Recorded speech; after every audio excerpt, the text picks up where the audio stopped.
Sabay-sabay po nating basahin ang Aklat ng Mga Awit, chapter 74, verses 1 to 23. Panginoon, bakit kami itinakwil habang buhay? Bakit ka ba nagagalit sa tupa ng iyong kawan?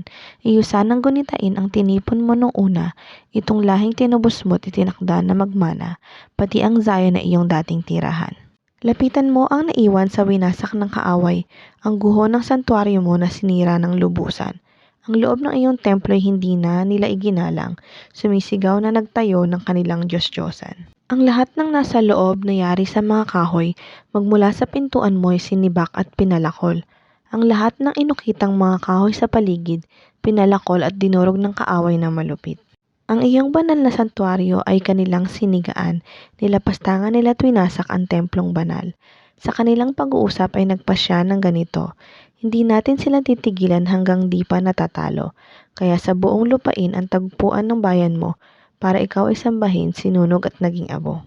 Wala kaming pangitain ni propetang naglilingkod. Ang ganitong kalagay ay hindi namin maunawaan. Hindi namin nalalaman kung kailan matatapos. Hanggang kailan aming Diyos magtatawa ang kaaway? Ang paghamak nila sa iyo, ito ba ay walang hanggan? Huwag mo nang pipigilan, gamitin mo ang iyong bisig. Kanang kamay mo'y ikilos, kaaway mo ay iligpit. Simula pa noong una, ikaw na ang aming hari o Diyos. Sa daigdig ay maraming iniligtas ka't tinubos. Sa lakas na iyong taglay, hinati mo yaong dagat, at ang mga naroroong dambuhala ay inutas. Ikaw na rin ang dumurog sa mga ulo ng Leviathan, at ang ginawa mong pagkain ng mga nilikhang nasa ilang. Mga batis, mga bukal, ikaw rin ang nagpadaloy. Ginawa mong tuyong lupa ang maraming ilog doon. Nilikha mo yaong araw, nilikha mo pati gabi. Nilikha mo yaong araw, buwa't talang anong dami. Ang hangganan ng daigdig ay ikaw rin ang naglagay, at ikaw rin ang lumikha ng taglamig at tag-araw.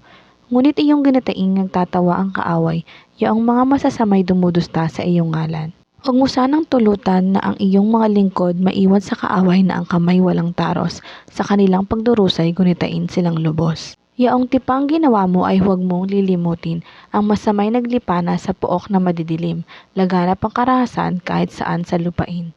Huwag mo sanang itutulot na ang api mapahiya, bayaan mong ang ngalan mo'y purihin ng dukhat aba. Kami iyong ipaglaban aming Diyos, bumangon ka, pagmasdan mo yaong hangal na maghapong nagtatawa. Ang hangarin ng kaaway ay huwag mong lilimutin, ang sigaw ng kaaway mo'y patuloy at walang tigil.